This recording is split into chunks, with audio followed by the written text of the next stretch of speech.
Hello students, how are you and welcome back to our channel future building classes. तो आज हम class 10 science के chapter number 6 life processes जो bio का chapter है उसके आज हम एमसीक्यूज इस वीडियो में डिस्कस करेंगे। जैसा कि आपको पता है कि हम एमसीक्यू सीरीज चला रहे हैं जिसमें हमने अपने चैप्टर नंबर 1 के एमसीक्यूज कंप्लीट कर लिए और आज हम चैप्टर नंबर 6 लाइव प्रोसेस के एमसीक्यूज कंप्लीट कर लेंगे। हम एमसीक्यूज क्यों कर रहे हैं? क्योंकि हमें पता है हमारे क्लास 10 का जो टर्म 1 का एग्ज़ाम है वो एमसीक्यू बेस्ड ही है, तो इसलिए हम एमसीक्यूज़ कर रहे हैं। और बेटा एमसीक्यूज़ को करने के लिए भी हमें चैप्टर को समझना पड़ता है। मैंने चैप्टर को ऑलरेडी अपने चैनल में समझा दिया है, तो मैं चारों पार्टों के लिंक आपको डिस्क्रिप्शन में छोड़ दूंगा, तो आप वहाँ जाके चैप्टर को समझ सकते हैं। तो अब हम बढ़ते हैं हमारे क्वेश्चन नंबर 1 की तरफ, जो है in which mode of nutrition an organism derives its food from the body of an another living organism without killing it. आपने चैप्टर को पढ़ा होगा तो हमने पढ़ा है कि हमारे हेटरोट्रॉफिक न्यूट्रिशन में 3 मोड ऑफ न्यूट्रिशन होते हैं। हेटरोट्रॉफिक भी 3 पार्टों में बटा हुआ है। फर्स्ट कौन सा होता है हमारा? Saprophytic nutrition. सेकंड होता है पैरासिटिक और होलोजोइक। सेप्रोफाइटिक में क्या होता है, जो ऑर्गेनिज्म होता है वो डेड और डिकेइंग से, मतलब सड़े गले पदार्थ से अपना फूड डिराइव करते हैं, न्यूट्रिशन लेते हैं। लेकिन इसमें तो लिखा है कि किसी ऑर्गेनिज्म किसी की बॉडी के अंदर, होस्ट की बॉडी के अंदर से न्यूट्रिशन लेते हैं लेकिन उसे मारते नहीं है। और पैरासिटिक में क्या होता है? पैरासिटिक में तो होता है क्या कि जो दूसरा ऑर्गेनिज्म होता है वो होस्ट के अंदर से न्यूट्रिशन लेता है विदाउट किलिंग दैम। और होलोजोइक में तो बहुत सारी प्रोसेसेस इन्वॉल्व होती है। तो कौन सा होगा? तो हमारा होगा option number B correct, parasitic nutrition. इसके एग्जाम्पल कौन कौन से हैं? मॉस्किटो और टैपवॉर्म। अब हम बढ़ते हैं क्वेश्चन नंबर 2 की तरफ। The mode of nutrition found in fungi is. अब अभी हमने समझा कि हमारे हेटरोट्रॉपिक न्यूट्रिशन में 3 टाइप के होते हैं। हेटरोट्रॉपिक न्यूट्रिशन 3 टाइप में बटा हुआ है। कौन सा? हेटरोट्रॉपिक न्यूट्रिशन कितने में बटा है? 3 में, सेप्रोफाइटिक, पैरासिटिक और होलोजोइक। सेप्रोफाइटिक में क्या होता है? डेड और डिकेइंग से लेते हैं। तो फंगी क्या करते हैं? डेड और डिकेइंग से लेते हैं, और फंगी का एक एग्जाम्पल भी है। तो इसका कौन सा होगा option? Option number D, saprophytic nutrition. इसके एग्जाम्पल कौन कौन से हो सकते हैं? फंगी और बैक्टीरिया। अगर इधर बैक्टीरिया है तो तब भी saprophytic nutrition. Now question number 3 है the site of photosynthesis in the cell of a leaf is. हमें पता है लीफ फोटोसिंथेसिस परफॉर्म करती है किसके लिए? फूड के लिए। लीफ होती है फोटोसिंथेसिस परफॉर्म करती है। अब इसके अंदर भी क्या होता है ऐसा जो सनलाइट को ट्रैप करता है और फूड बनाता है। तो इसके अंदर ना, अगर आप उसे माइक्रोस्कोपिक लेवल पे देखोगे तो इसके अंदर ऐसे ऐसे कुछ चीज़ें होती हैं, ऐसी ऐसी। इसे हम क्या कहते हैं? क्लोरोप्लास्ट। तो हमारा सही ऑप्शन क्या है? A, chloroplast. Now question number 4 in amoeba food is digested in the. Amoeba में फूड डाइजेस्ट कहाँ पर होता है? हमने जब अपना चैप्टर समझा था लाइफ प्रोसेसेस, तो हमने समझा था कि अमीबा में भी मोड ऑफ न्यूट्रिशन होता है। अमीबा में ये अमीबा की कोई शेप नहीं होती। हमने उसके पार्ट भी पढ़े थे। ये स्यूडोपोडिया होता है, ये न्यूक्लियस होता है, और इधर एक कुछ होती भी है, कोई वैक्यूल होती है, जो जब फूड आता है तो उसके अंदर जाता है और फिर फूड ब्रेक डाउन होता है, मतलब फूड डाइजेस्ट हो रहा है। तो कहाँ पर होता है वो? इसको कहते हैं हम फूड वैक्यूल। Food vacuole. तो कहाँ पर होता है फूड डाइजेस्ट? अमीबा में, फूड वैक्यूल में। नाउ अब आता है हमारा question number 5 which of the following event in the mouth cavity. Mouth cavity के अंदर ऐसा कौन सा इवेंट है जो अफेक्ट करेगा if salivary amylase is lacking in the saliva. अगर सलाइवा में सलाइवरी अमाइलेज जो एंजाइम होता है सलाइवे के अंदर वो नहीं होगा, तो फर्स्ट हमारा इवेंट कौन सा है? Starch breaking down into sugar. Starch sugar में कन्वर्ट नहीं होगी। Protein breaking down into amino acid. Protein amino acid में ब्रेक नहीं होगा। एब्जॉर्प्शन ऑफ वाइटामिन नहीं होंगे। या fats breaking down into fatty acid. Fatty acid में नहीं ब्रेक डाउन होगा। और ग्लाइसीरल में भी वो ब्रेक डाउन नहीं होगा। तो अगर आपने बेटा चैप्टर अच्छे से समझा होगा तो क्या होता है उसमें, जब हम फूड इनटेक करते हैं तो सलाइवा उस पर अटैक करता है इसके अंदर का जो एंजाइम होता है वो भी उस पर अटैक करता है। वैसे एंजाइम उस पर अटैक करता है तो क्या बनाता है, जो हमारा फूड होता है क्या होता है, स्टार्च होता है, उसे ब्रेक करता है किस में, शुगर में। शुगर में उसे ब्रेक डाउन करता है। शुगर भी कौन सी होती है, माल्टोज। माल्टोज में उसे वो ब्रेक डाउन करता है। तो इसका सही आंसर क्या होगा, ऑप्शन नंबर ए इसका करेक्ट आंसर होगा। अब हमारा क्वेश्चन नंबर 6 है, which region of the alimentary canal absorb the digestive food.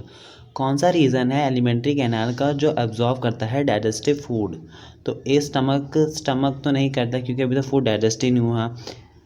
सी देखते हैं लार्ज इंटेस्टाइन। लार्ज इंटेस्टाइन में तो हमारा फूड एकदम एब्जॉर्ब भी हो जाता है, फिर वहाँ से बस थोड़ा सा जो मिनरल्स और लेने होते हैं वो निकलते हैं और बाकी तो फिर एनएस के थ्रू बाहर निकल जाता है। और डी लीवर तो सॉल्ट प्रोड्यूस करता है, जूस प्रोड्यूस करता है, बाइल जूस और बाइल सॉल्ट।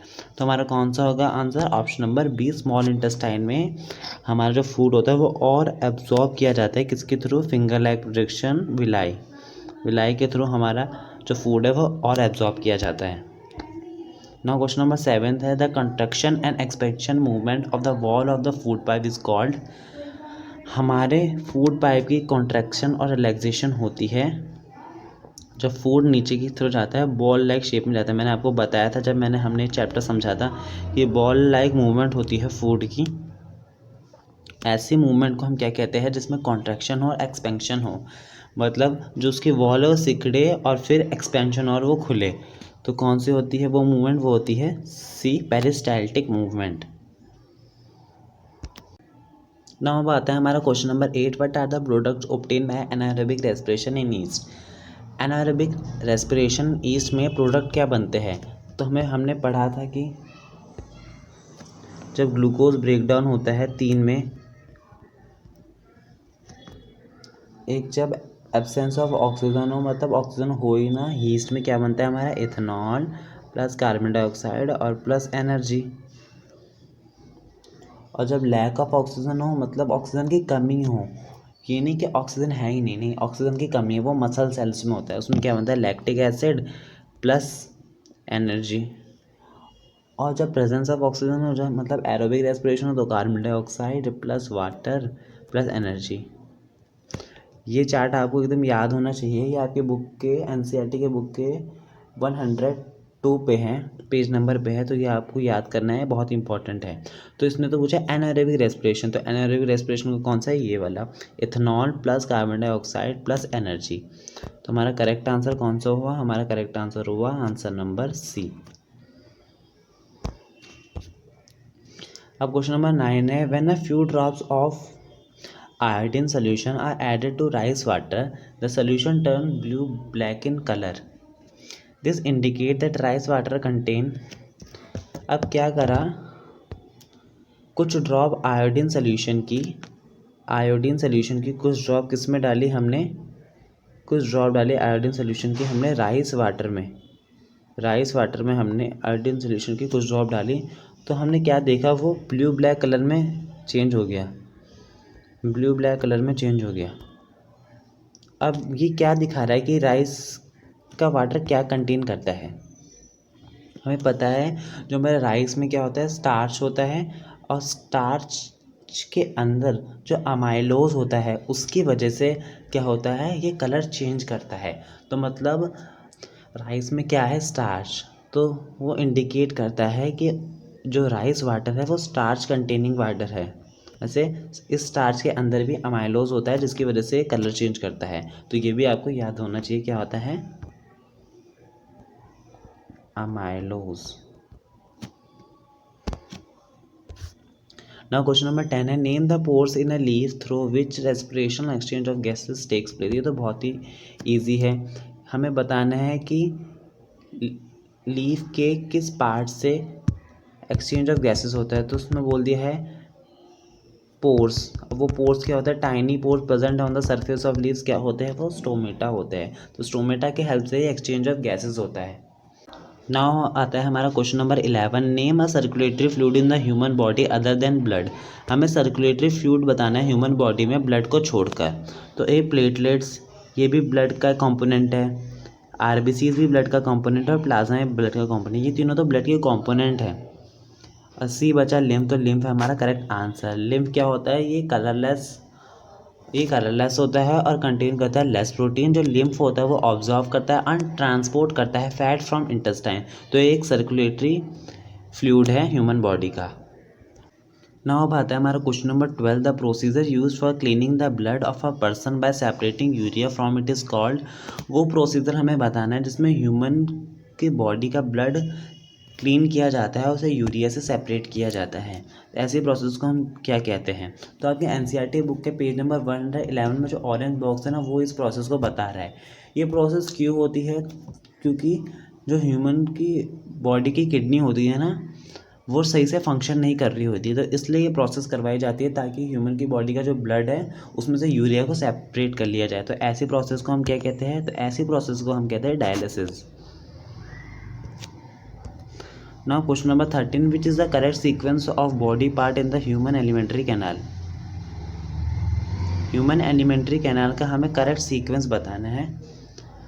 मतलब पहले फूड कहाँ से हम इनटेक करते हैं, फिर कहाँ पर जाता है, फिर कहाँ पर जाता है, तो ये पूरी हमें प्रोसेस बतानी है हमारे ह्यूमन एलिमेंट्री कैनाल की है। तो सबसे पहले हम ए देखेंगे, माउथ, स्टमक, स्मॉल इंटेस्टाइन। नहीं, ये तो गलत है।